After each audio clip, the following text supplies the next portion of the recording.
The party was full of people. Scattered throughout the large suburban mansion were 20 and 30-somethings dressed in elaborate casual attire that was meant to look good, but not seem like they were trying to impress.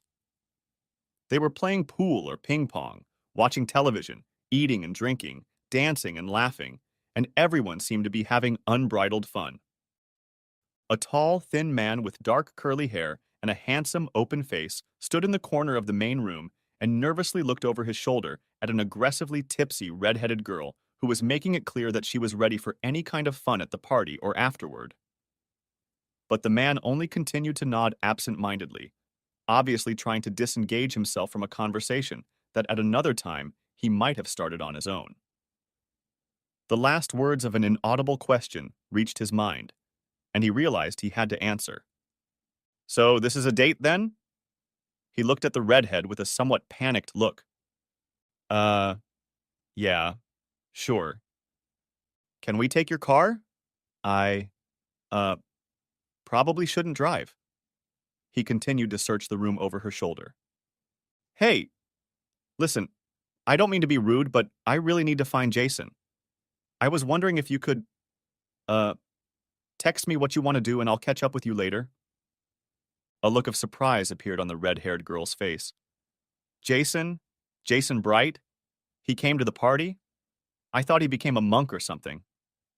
"Yeah, I, uh, talked him into coming, and now I can't find him, so I really need—" At that moment, a pretty blonde woman with curly hair walked by, and the man suddenly jerked slightly in her direction. "Hey! Hey, Kara! Hey, Kara!" The blonde turned, and a wide smile lit up her face. She nodded at the beer in his hand and raised her eyebrows expectantly. "Hey, Brian! Did you bring one of those beers for me?"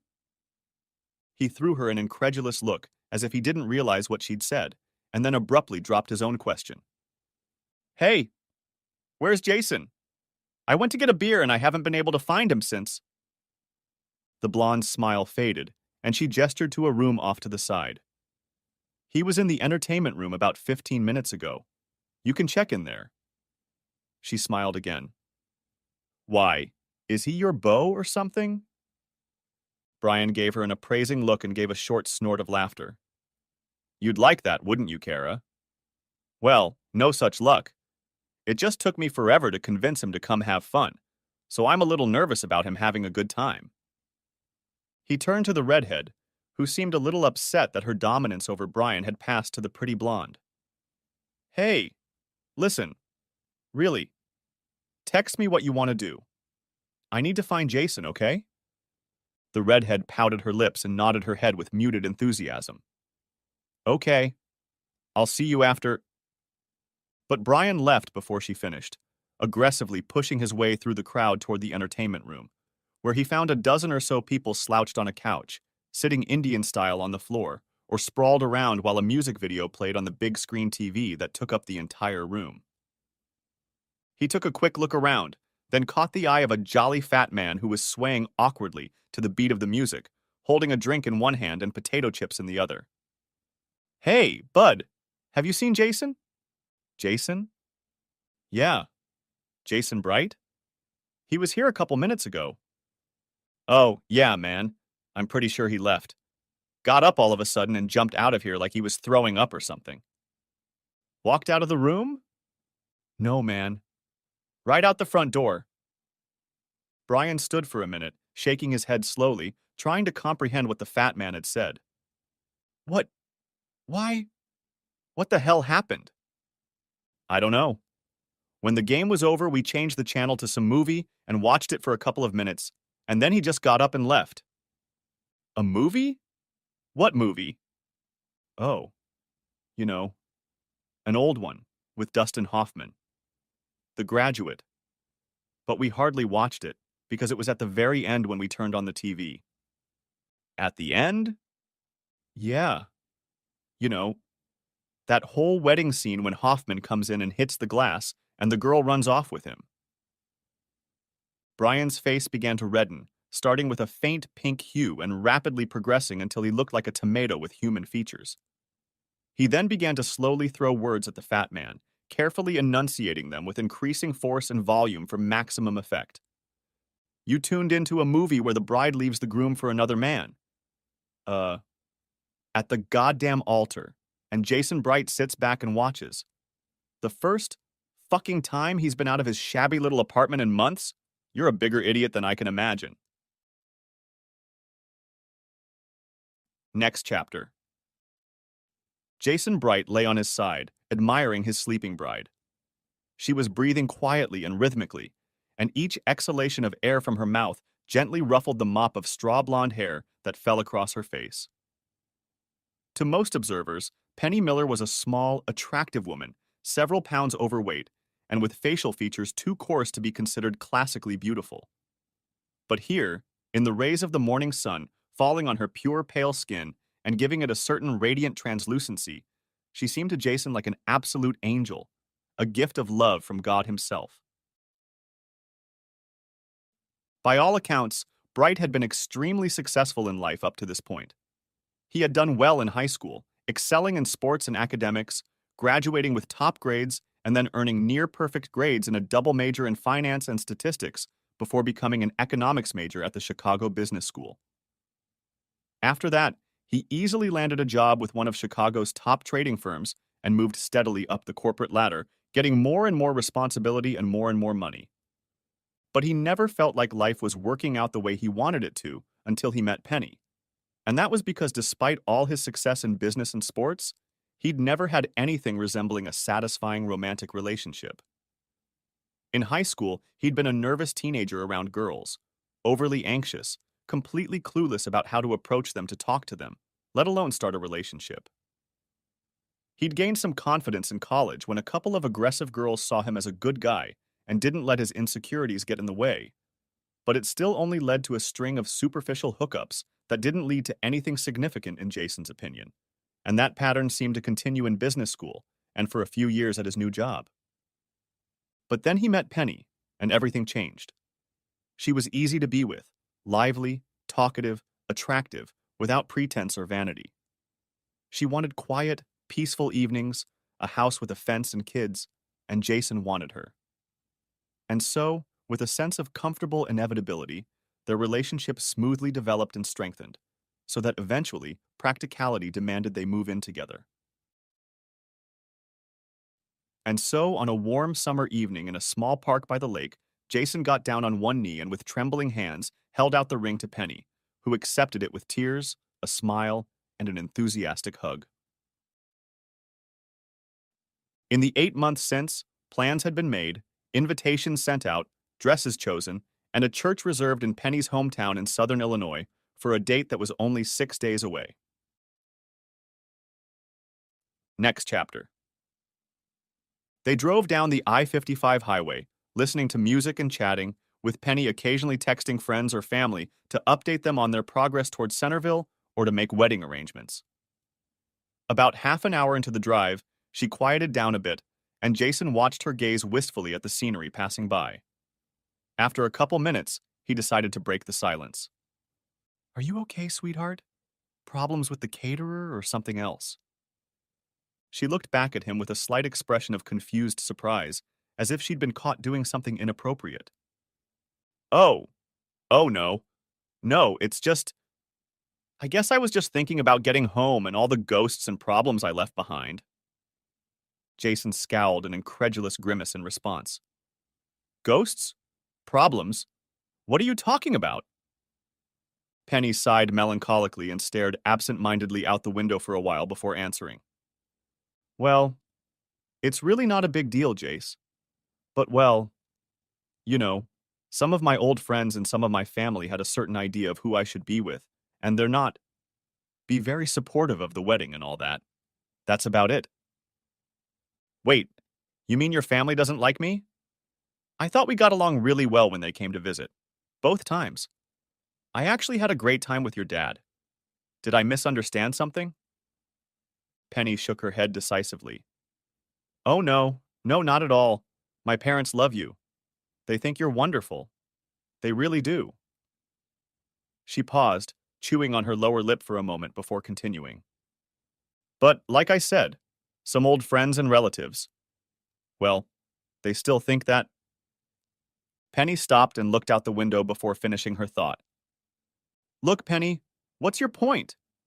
You seem to think I should know what the problem is, but I really have no idea what the hell you're talking about. Penny let out an intermittent sigh. Look, Jace, this is about Kenny. Jason glanced at Penny, then shifted his gaze back to the road. What about him? I mean, it's been over between you two for about 5 years now, right? Why has it become an issue now? Unless you haven't told me anything. Penny shook her head, and then, paradoxically, nodded, her face showing a mixture of concern, confusion, and disappointment. No. Well, yeah. Sort of. Look, Jace, I told you everything that was important about me and Kenny. That we got really serious in high school, that we were going to get married, and that it just didn't work out. Penny paused, chewing her lip again, a look of uncertainty back on her face.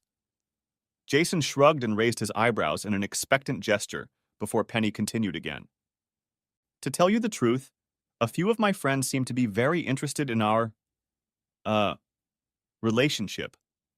They thought about them. Still do. Like some kind of romantic fairy tale, and they keep pushing me to give Kenny another chance.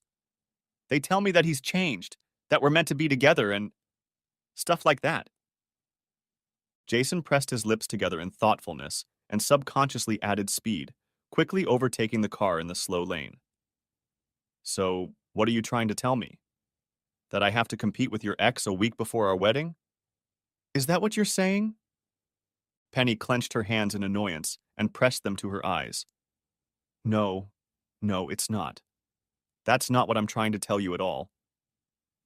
She lowered her hands and looked at Jason seriously, waiting for him to take his eyes off the road and look at her before starting again.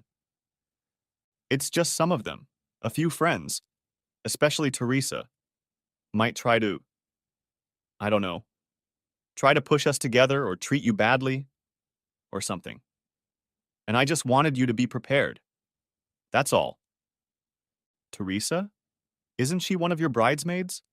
You asked someone who doesn't want us to get married to be in the wedding party? Isn't that a little, weird? Penny frowned. Well, I understand what you're saying, but Teresa was my best friend, and I feel, I don't know, obligated to be a bridesmaid. I mean, I was at her wedding, and it would be, rude, I guess, if she wasn't one of mine.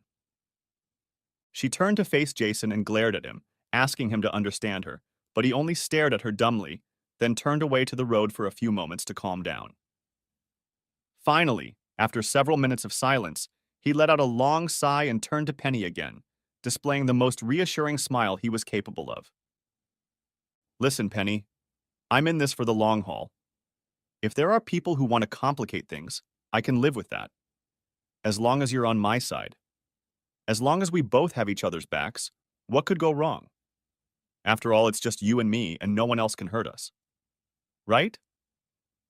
So just stop worrying.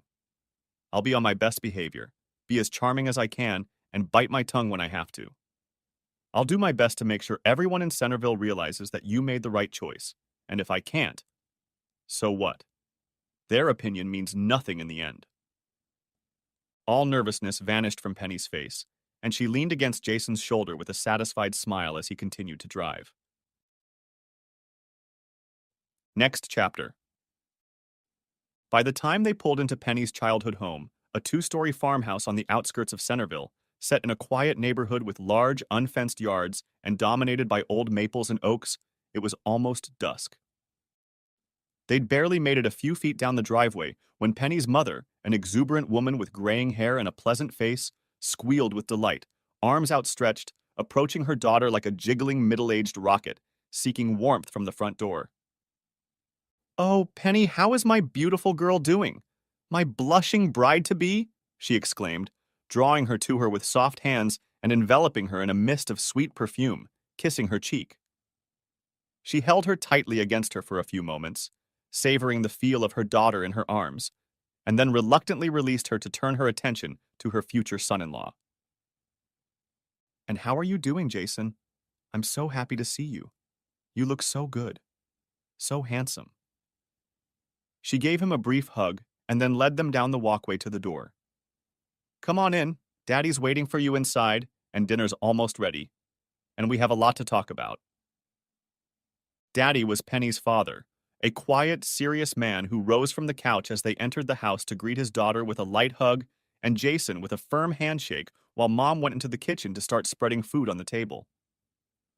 After a few minutes of small talk, he led them to the table and, with a look of domestic authority, showed them where to sit, said a brief greeting, and nodded his head toward the food pork chops, salad, and a plate of mashed potatoes, a dinner for 4 that could feed 10.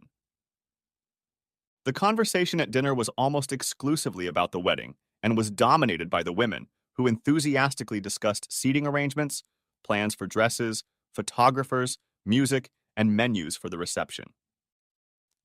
When Penny mentioned that everyone should stand in the correct places during the ceremony, Mama Miller's face took on an expression of pained surprise, as if she had suddenly remembered some unpleasant detail that needed to be taken care of, and she turned to Jason. Jason, honey, when is your daddy coming? What night? Jason set his fork aside and finished swallowing his potatoes. I'm pretty sure he's flying into St. Louis Thursday afternoon, so he should be here by Thursday night for the rehearsal dinner. Mom's face suddenly darkened and looked like she was about to cry, and her voice took on a tinge of extreme distress. Oh, oh, Jason, I'm so sorry. I, I was afraid of this. Oh no. Oh God. Her words grew softer and softer as she spoke until they became a faint whisper and then disappeared altogether. Jason looked at Penny for a clue as to how to respond, but she only shrugged, so he turned to Mama Miller again and tried to catch her gaze, furrowing his brow in sympathy. Look, whatever the problem is, I don't think it's going to be a big one. I'm sure it'll be fine. Just tell me what's wrong. The older woman shook her head and put a hand to her mouth to hide the wrinkle on her chin that always appeared before she cried, and took a few moments to calm down before answering Jason. They told me last week that there was a mix-up, and the country club wouldn't be open on Thursday. So I told them we could reschedule the rehearsal dinner for Wednesday. Clarice decided that would be fine too, made some calls and rescheduled the party for Thursday. Jason felt so relieved at the triviality of the problem that he even laughed out loud, then reached across the table to stroke her arm and began to comfort her. It's not a problem at all. My dad prefers to stay away from public gatherings, so he won't mind. And I'm sure the photographer and the stewards will tell him where to stand or sit on Saturday. Really, it'll be fine. Penny's mom took a deep breath and let out a quiet sigh of relief. Are you sure, Jason? I don't want anyone to feel left out. Oh, I'm very sure. Very much so. He'll be fine. He gave her the most conciliatory, reassuring smile. But what parties on Thursday are you talking about? I don't remember any party. He looked back and forth between Penny and her mom for clarification. Well, a bachelor and bachelorette party, of course. Isn't your best man? Your friend Brian, is he? Didn't he have a party plan? Oh, yes, I think he did. I told him to keep it low-key. Nothing flashy. I'm not a big drinker, and I wouldn't want to throw a big send-off. But even if I did, most of my friends won't show up until Saturday for the wedding, so I didn't think it would be a bachelor party. Just a little get-together. Jason absent-mindedly rubbed his chin and looked at Penny, then back at her mom. I hadn't thought about it, but I guess Penny's having a bachelorette party? Mom glared again. Oh, yes. Teresa's taking care of that, and she's really, really excited. I think you guys are going to have a lot of fun. Becky and Bob will be there, Susie and her husband, and of course Teresa and Tim. And lots more, I understand. All your old high school friends want to see you. Jason smiled at Mrs. Miller's enthusiasm and shifted his gaze carelessly to Penny.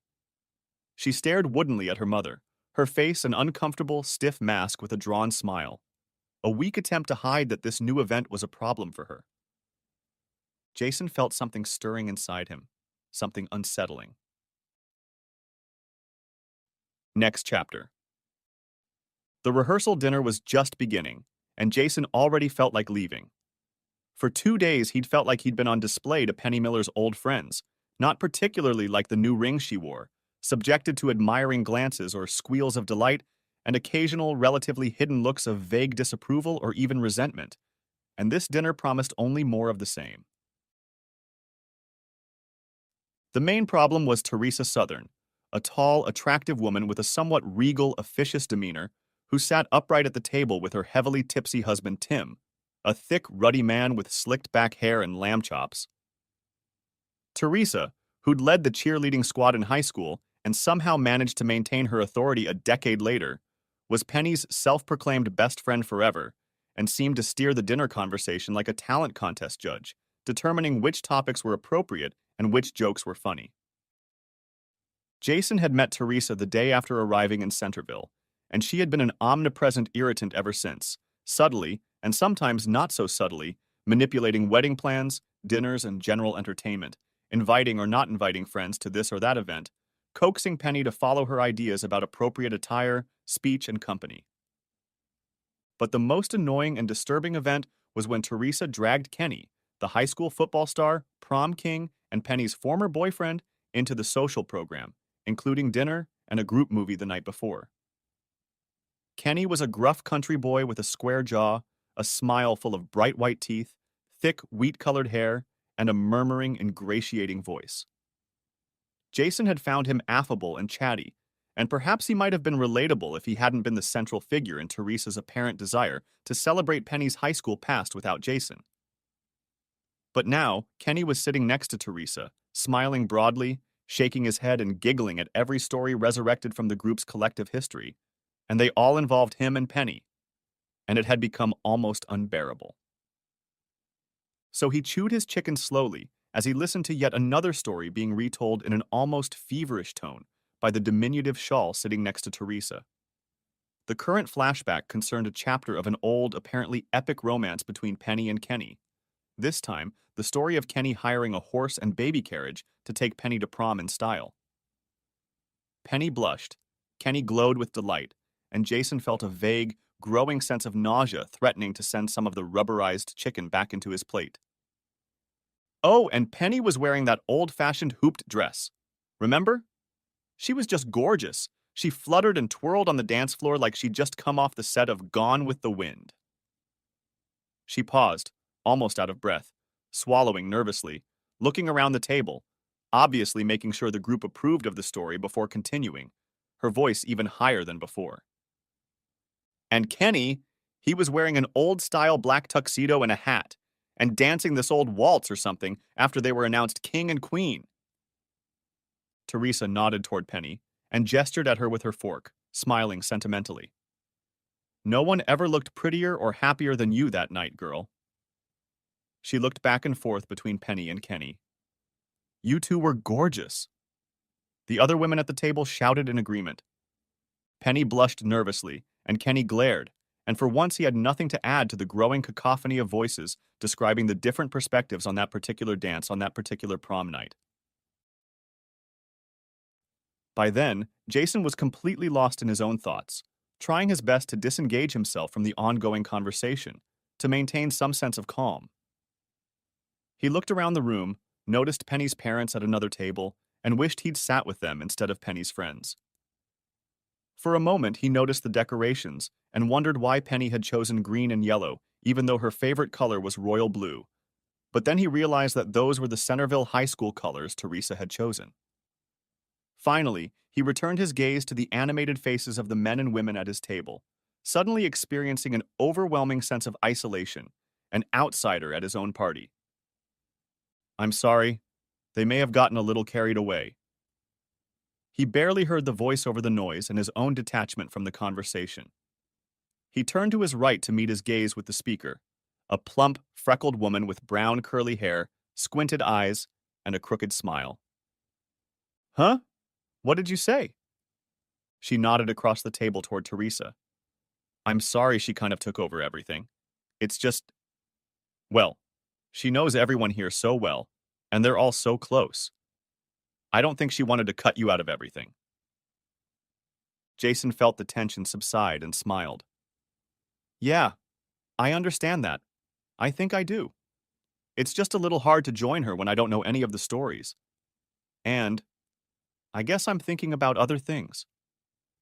The brunette continued to smile. Like about your upcoming wedding? Jason snorted with laughter. Yeah, well, my name is Betsy. Betsy Palmer. I don't know if you remember. Jason interrupted. Yes, yes, I met you yesterday. At the mall. I remember. They were still engaged in casual, introductory conversation for a few more minutes when, from across the table, Jason heard his name mentioned in some question. Looking around, he realized with slight bewilderment that Teresa was addressing him. I'm sorry, Teresa. What did you say there? I didn't hear you. Teresa smiled serenely at Jason. I asked, she began, emphasizing the word asked, with a tinge of annoyance at having to repeat the question. If you could tell the rest of us exactly what you do. It seemed to Penny that you'd rather explain. Feeling the blood rush to his face from the unexpected attention, Jason began to stammer as he tried to explain. Well, compile and manipulate economic models using a variety of new and advanced analytical techniques to help our firm make investment and marketing recommendations for our clients. Everyone stared at him with blank stares in response to his answer. Well, that's clear as mud, Kenny stated, half laughing. Jason looked at Penny, who smiled at him and nodded her head, encouraging him to continue explaining. He smiled back and, still a little embarrassed, tried again. I'm sorry. It's really not that complicated. I'm just mathematically evaluating the situation to help our clients and other companies and investment institutions to figure out what to do with their products or whether they should issue stock. And things like that. This explanation elicited murmurs, half smiles, and nods, but the room was suddenly quiet, and Jason felt an urgent need to fill the air. He took a deep breath, pulled on his best fake smile, and turned in what he hoped was an interested voice to Kenny, who seemed more than surprised to hear Jason's question. So, uh, Kenny, Penny tells me you work at the Ford dealership we drove past when we came into town. Do you like the job? Is it a good job? Kenny raised his eyebrows, which gave away his suspiciousness, and began to answer in a quiet and slow voice, choosing his words carefully. Yeah, it's a good job. I think it is. It's a lot of work sometimes, but I like it. So you're in sales? Selling cars? Kenny's tone changed abruptly. His answer was harsh, tinged with anger and resentment. No, I'm not a salesman. He replied, emphasizing the word not through clenched teeth. I'm one of the managers. I'm not just in the business of selling cars. Much more. There was an awkward, embarrassed silence, and Jason felt all eyes in the room on him, sensing that he had made a terrible social mistake, but not realizing what it was or what exactly to do about it. I'm sorry, I didn't mean anything by it. I'm sorry. He stuttered, opening his hands in a peace sign and smiling weakly. He was somewhat relieved when Kenny smiled back and muttered, It's okay. Next chapter. Pressed tightly together on the double bed in Penny's old bedroom, with moonlight streaming in through the open window and casting ill-defined, ghostly shadows, Penny and Jason lay in each other's arms, recounting the events of the evening and conducting a post-mortem of the rehearsal dinner. They both agreed that it had been more than they had realized. Too much food, too many people, too much noise, and too much tension. What was that cool asshole's reaction to being asked if he sells cars? He practically exploded in there. I wanted to melt in my chair, and I'm sure I wasn't the only one. Penny pressed her lips together in thoughtfulness and stared unseeingly at the ceiling, formulating a response. Kenny has some baggage, Jace. You have to realize that. It's not his fault he blew up. Not really. Jason rolled over onto his side and looked intently at Penny, his eyebrows furrowed in concern and frustration. He interrupted her with a harsh, businesslike voice, from which the warmth had faded away, replaced by irritation and annoyance. Wait, are you saying this is my fault? Honestly, I don't understand what I did that was so bad. Seriously, I didn't realize he'd turn out to be so damn sensitive. I wasn't trying to make him look or feel bad or make a scene. I was just trying to make conversation by asking a completely frivolous question. Penny gave Jason a half smile and turned to face him, lifting a hand to stroke his cheek as she formulated a response. Jace, it's not your fault at all, kid. It's just that you have to understand Kenny, his insecurities. Come on, Penny. We all have insecurities, but we have to live with them. You can't just blow up every time someone says something that bothers you. He didn't really explode that much, she started to reply.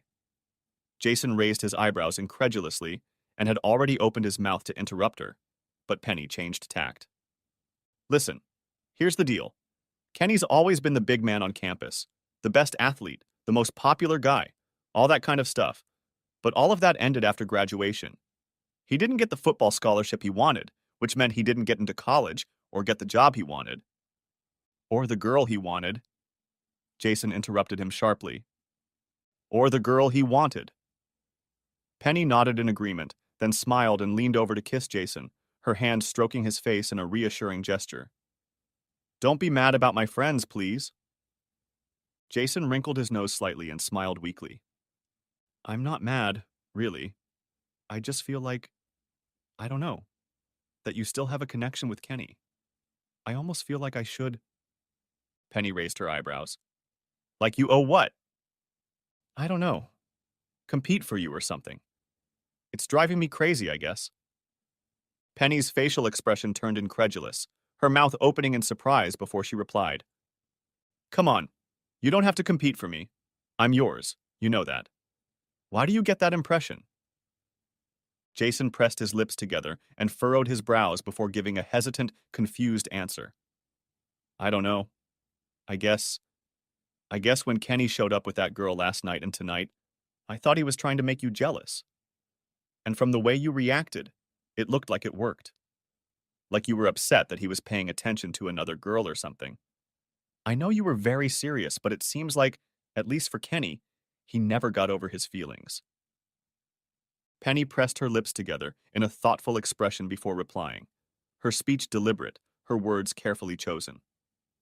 Listen, Jason, you know that Kenny and I have been together for a long time, right? From when I was a freshman in high school until a couple years after I graduated? Jason nodded his head. Yeah, you told me that. Well, I told you we were thinking about getting married, and it's true. We did plan it. We had a honeymoon and everything. But after I graduated, things fell apart a little bit. Kenny wasn't really interested in white-collar jobs. He just wanted to stay here and live the small-town life and do small-town things. And I wanted to go to college and get some kind of degree. We had a few disagreements, but eventually I left for college and he stayed here. We were still together. I'd come up on weekends, we'd spend holidays together, but he started getting jealous. Jason shrugged in acknowledgement. I know the feeling. Penny smiled and continued. He started coming to campus and kind of catching up with me at off hours. He said he was just trying to surprise me, but really he was testing me. In fact, a couple times I caught him blatantly spying on me. Anyway, it all ended one night in the library. I was in a study group and was going over essay questions with a guy when he put his hand on mine. Sort of flirting, but nothing much. Turns out Kenny was hiding behind some bookshelves. He came out and told the guy to get his hands off me. I was shocked, and Kenny and I got into a huge fight right in the library. I ended up taking the ring off and throwing it at him. Told him not to hit on me again and to stay away. Ha, you never told me that before. Was that it then? Was it over at that point? Well, we talked on the phone and went out once or twice after that, but it wasn't the same. I moved on, met you, and here we are. She wrapped her arms around Jason and pulled him tightly to her, pressed her lips to his ear and whispered. And now it's just you and me here. Kenny's just an old friend. Okay, baby? Okay. Jason smiled and kissed her neck. He lay on his back and she used his chest as a pillow, and after a few minutes he felt her rhythmic breathing on his chest as she fell asleep, and he was left lying sleepless, staring at the ceiling. Next chapter. John Raymond Bright was a stout man with a weathered face with a square jaw and salt and pepper colored hair cut into a bob. He sat between his son and Jason's best man, Brian Hewitt, a handsome and stout man with curly hair and a mischievous smile, at the only bar in Centerville that served food. It was a sports bar where rock and roll played loud enough to keep the conversation strained. Jason described the events of the week, including Kenny's temper tantrum during the rehearsal dinner, and rubbed the stubble on his head with a meaty hand. God, what a freak! He said in a loud, gravelly, no-holds-barred voice, reaching for his beer. I mean, he sounds like a total freak. Brian laughed in agreement and took a bite out of his hamburger, and Jason just shrugged. Yeah, maybe, but anyway, Dad, you didn't miss much. I'm sure you'd find it pretty boring. Yeah, I guess so, said John, finishing his fries. You'd probably end up embarrassing yourself anyway, so it's okay. Jason started to object, but John stopped him with a raised hand. It's okay, Jace. We both know that this, he pointed to the bar scene surrounding them, is the best I can do. Jason sipped his beer and swirled it around in his mouth before swallowing. Yeah, I'm okay with that too, Dad. Better than last night, anyway. John Bright looked at his son carefully, then gestured toward the bar again. Is that all you wanted for your bachelor party? A couple hours in a sports bar eating hamburgers with that smiling fool and your old man? No dancing girls or anything? Jason shook his head vigorously. No, Dad, it's okay. It's just the way it is. And honestly, even if I wanted dancing girls or something, well, it's a small town, and rumors would spread. I wouldn't want to start my marriage off on the wrong foot, you know? Yeah, I know. John nodded, taking a bite out of his hamburger. I know. The three men spent another hour at the bar, talking, joking, drinking beer, and watching the football game on the big screen TV behind the bar before the conversation dried up, and they mutually decided to call it a night. In the parking lot, Jason waved goodbye to Brian and got behind the wheel of his car, while his father grunted and moved into the passenger seat. Both men seemed immersed in their own thoughts as Jason drove the car out of the parking lot and down the highway to John's hotel. Neither spoke. Both stared at the highway, both wearing masks of people who don't really see anything. After a few minutes, however, John began to fidget. He opened his mouth several times, cleared his throat, and glanced at Jason, showing all the typical signs of wanting to talk, but not really saying anything. Finally, a mile or two before the hotel, John officially broke the silence. Big day on Saturday, son. Big day. You ready? Jason cast a brief glance at his father, then shifted his eyes back to the road. I'm ready, Dad. Really ready. In fact, I can't wait to get married, to be a husband, to be a father. You're going to be a great son. Wonderful. John took his gaze away from his son, and his voice softened and took on an awkward tone, precisely a mumble. Sure, sure. Much better than I was. Jason quickly looked back at his father. Now, Dad. No, no, son. It's true. John raised his hand to interrupt Jason. We both know I've been a shitty father. We both know that. Hell, your mother and I split up when you were what? 3 years old? And I barely saw you until... John paused for a moment, looking away and taking a couple deep breaths. No, you had a hard time, son, when your mom was in a car accident and you stayed with me. Really hard. In the darkness, Jason could make out his father bringing his right hand up to his eyes to wipe something away, then cleared his throat and swallowed hard a few times before starting again. So, I'm happy for you, son. Damn happy you have a girl you love. Happy that I can be here to see it. Jason nodded his head as he pulled into the hotel parking lot and stopped the car, then turned to look at his father.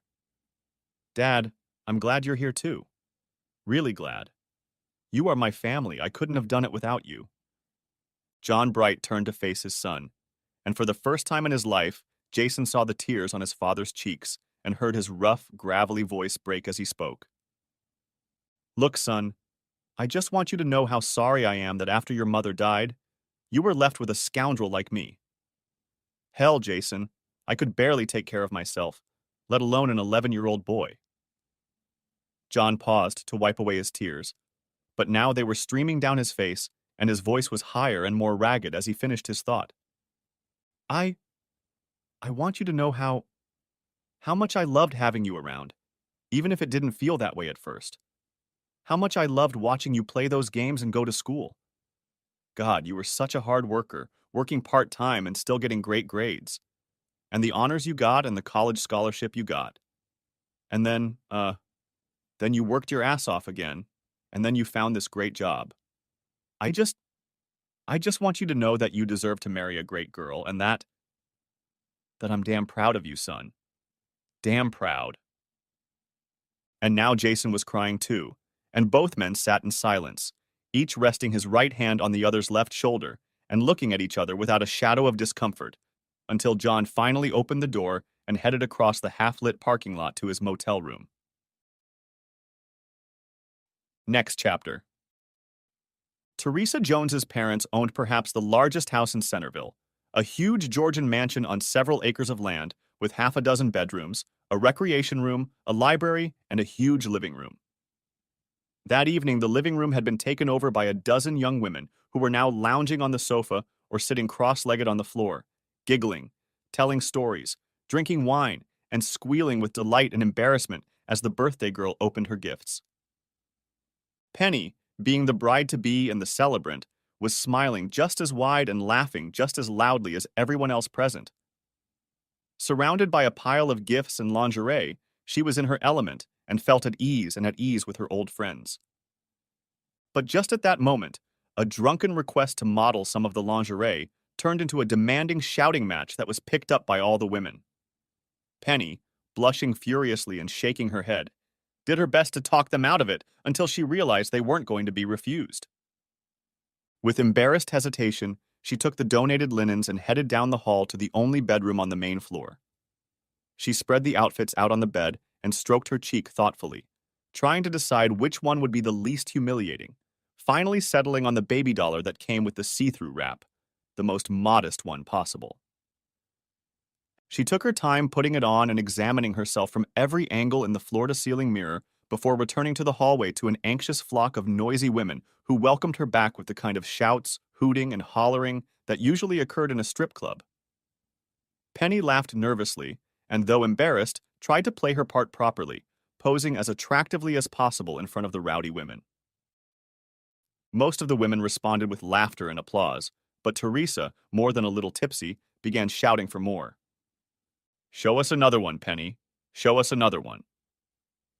Not surprisingly, her request was picked up by the rest of the women, but this time Penny held firm and shook her head, trying her best to kindly refuse the women, who let out a disappointed groan as she eventually retreated down the hall to the bedroom. Just as Penny entered the bedroom, there was a knock on the front door, and then Teresa's laughter and squeals heralded the arrival of three men carrying conciliatory gifts of champagne and vodka to appease the hostess for crashing the party. With minimal objections, Teresa led them into the room where the first two, Bill Jenkins, a short, pot-bellied man with a cherubic face and horn-rimmed glasses, and Tom Anders, a taller and leaner version of Bill, but with even less facial hair, walked to the back of the room to chat with their girlfriends. The third man was Kenny Bailey, who immediately asked Teresa where Penny was, quietly explaining that he had brought her a gift he wanted to give her before the wedding. When Teresa said that Penny was changing in the bedroom and would be out soon, Kenny immediately began organizing the entire group into a choir that would sing the school fight song for Penny when she returned. But upon returning to the bedroom, Penny heard additional noise as the men appeared and assumed it was just the women playing another game or telling some particularly crude joke. Her return to the family room was delayed by the nagging thought that she was being a stick in the mud, and she began discussing with herself whether she should give the girls what they wanted and model some rougher underwear. In the end, she decided to have some fun and go all the way, so she drank some strong wine and changed her clothes. She looked herself over in front of the mirror, worked out a few poses, drank some more wine, and then, as confidently as possible, walked out of the bedroom and started marching down the hall to the waiting women. She burst into the room with a giggle, posing seductively. To her disappointment, she noticed a complete lack of reaction from the audience. The women stood with surprised or even shocked faces, saying nothing, some of them just opening and closing their mouths, and some of them almost frantically pointing at something or someone at the edge of the room. And that someone was three men. Bill and Tom stood with their mouths open, Bill's glass slipping out of his hands and shattering on the floor, and Tom was nervously wiping sweat from his forehead. Kenny grinned like a Cheshire cat and nodded lustfully, then began a slow, rhythmic clapping of hands in appreciation. Penny turned and ran down the hallway to the bedroom. She lay on the bed, staring at the ceiling, for about half an hour until Teresa came in to gently persuade her to return to the party. By the time Penny returned to the living room, there were only a few girls left sitting around the coffee table, finishing the rest of their wine and talking quietly. Kenny was still there, half reclining on the couch with his usual mischievous grin. He waved at her, and she reluctantly made her way through the obstacle course of furniture and presents, groaning as she sat down next to him, covering her eyes with her hands and resting her elbows on her knees. God, that was so humiliating. I just can't believe it happened. I'll never forget it as long as I live. Kenny laughed encouragingly, patted her back, and leaned over to whisper, If it's any consolation, I'll never forget it either. Honestly, I only wish I had a camera to capture this moment for posterity. Penny covered her face and looked at Kenny, throwing him a brief look of unrestrained disgust, but his smirk turned into an indignant grin, and she laughed and leaned back relaxedly on the back of the couch. Well, I should have known you had that attitude, she stated with mock indignation, playfully punching him on the shoulder. Seriously, someone should have warned me about you breaking into the party. I was terrified. In response, Kenny shrugged, laughed, and made a big open-armed gesture toward Penny and the other girls. Surprise is my secret weapon. Without it, look how many wonderful things I'd miss out on.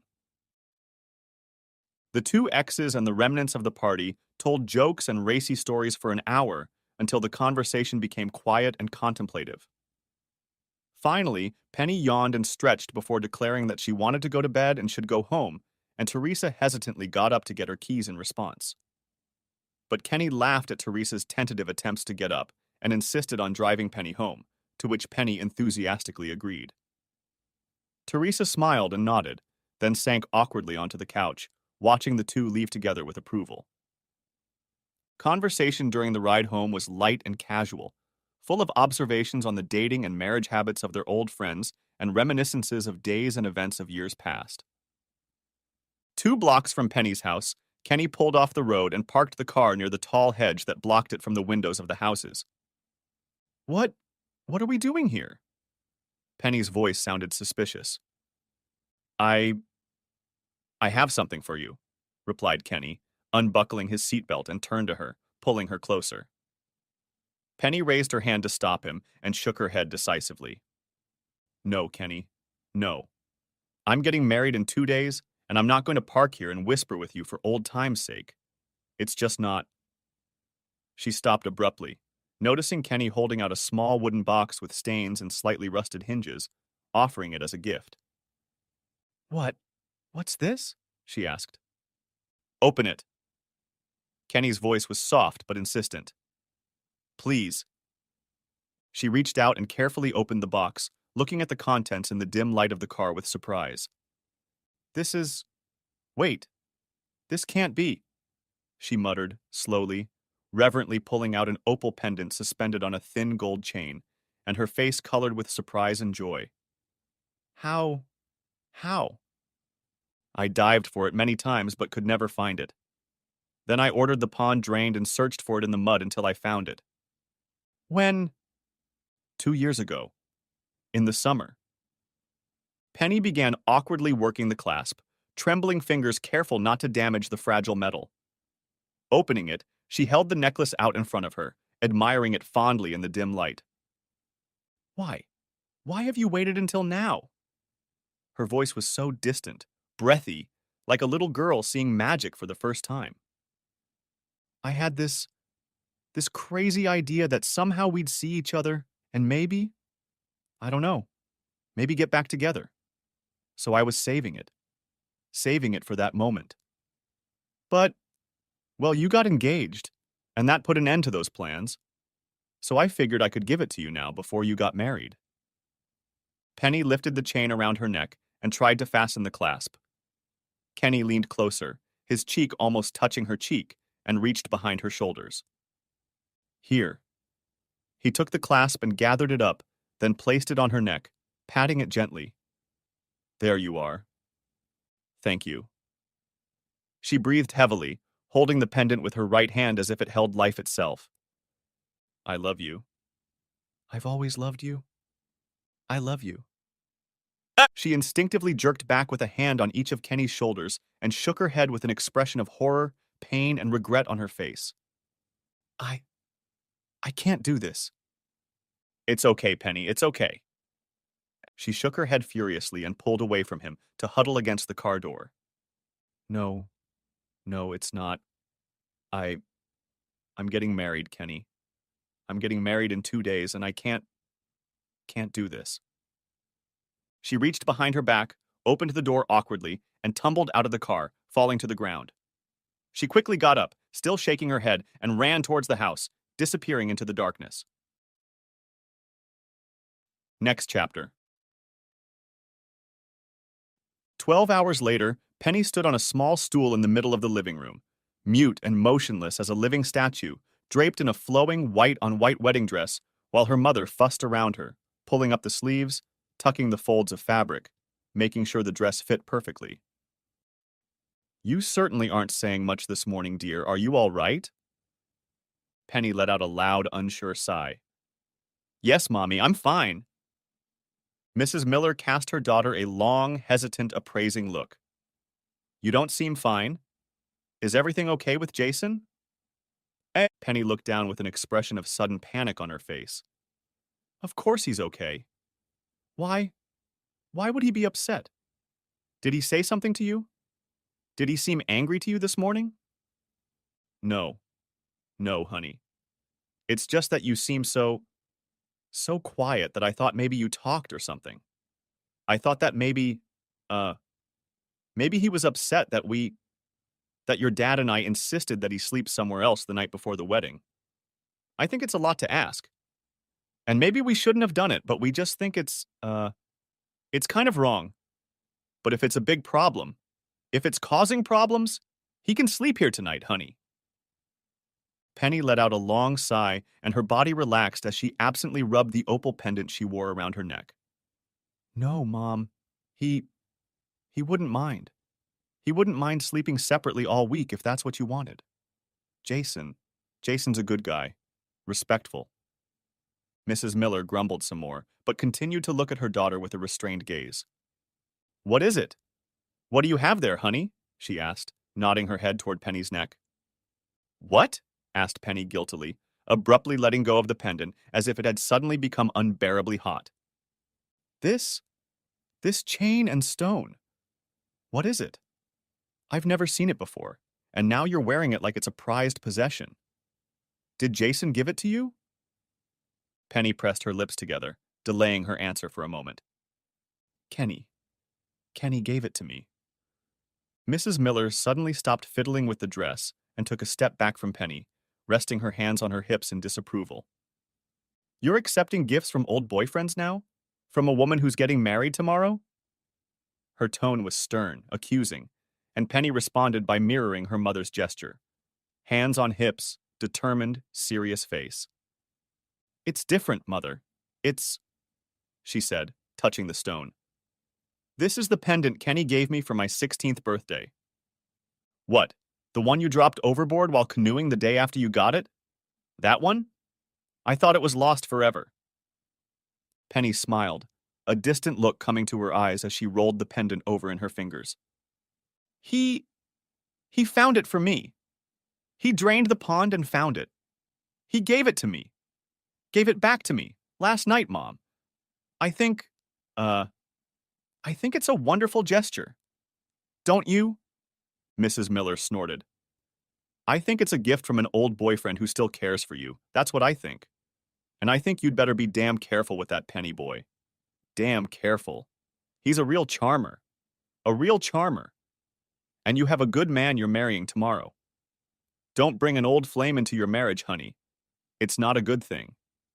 Don't do it. Penny frowned and answered her mother in a sharper, slightly annoyed tone. Why do you hate Kenny so much, Mom? You've always treated him down, like he was never good enough for me. Everyone around here loves him except you. Why is that? Mrs. Miller stepped toward her daughter and gently took her left hand with both of her own. Oh, honey, I like Kenny. I like him a lot. And and I wouldn't mind you being with him if that's what you really wanted. All I want is your happiness, honey, that's all. And if you wanted to marry Kenny, that would be fine. But, but I have to say I've always been worried about him. Worried that he didn't have the same goals in life that you do. He's a charmer, like I said. A boy who can create a great romantic scene for a night or a moment. But he doesn't have the ambition to do the day-to-day work of making a comfortable life for his family. Penny frowned. Is that why you marry someone, Mom? If he can make you comfortable? Is that why you married Daddy? Mrs. Miller smiled. No, honey. I married your father because I love him, and he loves me. But one of the reasons I love him is because he takes care of me every day. He works hard for me and gives me the life I want.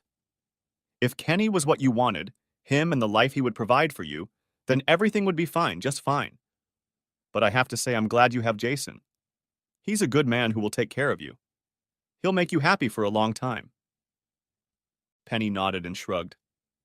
I know that, Mom. He's a wonderful man and I love him.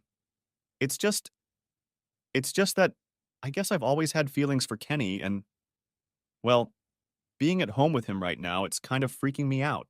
You know? It's hard to completely bury an old relationship. Mrs. Miller looked at Penny with sympathy and concern. I understand, baby, I do. But you need to get your head in order. You're getting married tomorrow, dear. You're marrying a fine young man who deserves the very best. Remember that. Penny nodded absent-mindedly in agreement as she continued to fiddle longingly with the pendant in her fingers. End of Part 1. Part the 2nd of May be coming out in 12 hours. Write in the comments if you're waiting for it. Also, give a like under this video and subscribe to my channel. I hope you enjoyed this video.